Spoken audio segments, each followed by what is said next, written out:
The prophecy foretold that the great evil would awaken 1,000 years after his original defeat. As it turns out, the people took this very seriously, so when he awakened, he was met with an army of blessed knights, an evil containment system, and 24 automated holy turrets aimed at him. 1,000 years ago, the holy knight Gareth of Deepwood, wielder of the chrysanthemum blade, leader of the circle of the sacred sky, and the fated seventh son of the seventh sun, laid the demon lord Roshanet low.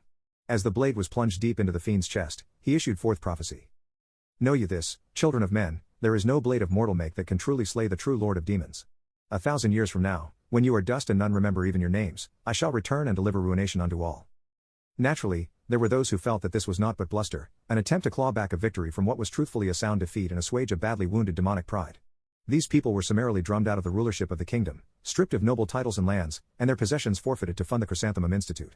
The finest arcanists, priests, and warriors came together under this banner, with the sole stated goal of ensuring that Roshanet's little threat came to nothing. First and foremost, Gareth's sword was willingly given up to the Institute for study. The arcanists spent decades studying the various spells woven into the blade, figuring out what was the exact magic that made it so effective against demons. Each enchantment and blessing was applied to separate bamboo rods by the priests, which were then issued to the warriors. Lesser fiends were summoned on an industrial scale for scientific testing. Each time a rod was found to be effective, the spell would be noted and applied in combination with others to create effective mass-production demon-slaying weapons. Next, there was the Chronicler Corporation. Their job was keeping accurate track of the precise date and time of Roshanet's defeat, and using that to extrapolate the rough date and time he would return. In the event that the Chrysanthemum Institute, its home country, or both fell before that time, they also were tasked with ensuring that future generations would be prepared to deal with the Demon Lord. Additionally, a subset was tasked with studying other powerful demons, the effect they had on the world around them, and the signs that could be used to predict their movements. Finally, there was the warrior training. Gareth himself headed this group at the beginning, training soldiers to combine swordsmanship with spellcraft, though he knew that most would not be blessed with his natural arcane might. He worked with the kingdom's most skilled artificers to build support units that the soldiers would be able to use to supplement their weaknesses. Some decided to forego balancing their loadouts to better specialize: arcane snipers, juggernauts, barrier masters and engineers. 80 years after the Institute opened its doors, Gareth passed away surrounded by friends, family, those he inspired, and most importantly those who would carry on his purpose. 999 years after Roshanet fell before Gareth's band of heroes, the signs and portents were read by the chroniclers. 1 year and 1 day hence, the Demon Lord would rise again. The exact location where the Demon Lord would re-emerge was determined, and the Guardians got to work.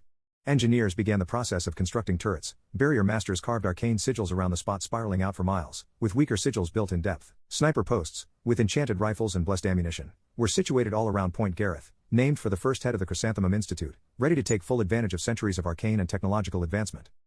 At long last, children of men, your destroyer returns. A deep, thundering voice echoed as crimson smoke coalesced exactly where the chroniclers had predicted: the gnashing fang, the rending claw, the harrower of souls. Target acquired. Wild roses, charge your sea blades and prepare to engage. Acanthus, bring the arc turrets online. Red camellias, lay down suppressing fire for the wild roses. White chrysanthemums, the commander, Gareth 32, grinned, with me. We're finishing this here and now. Demons are strong, cunning, and seemingly eternal. They are deadly adversaries to even the mightiest. Roshanet, the Demon Lord, was almost certainly the most powerful of his kind. He was not even remotely prepared for an enemy that had not, in fact, forgotten him.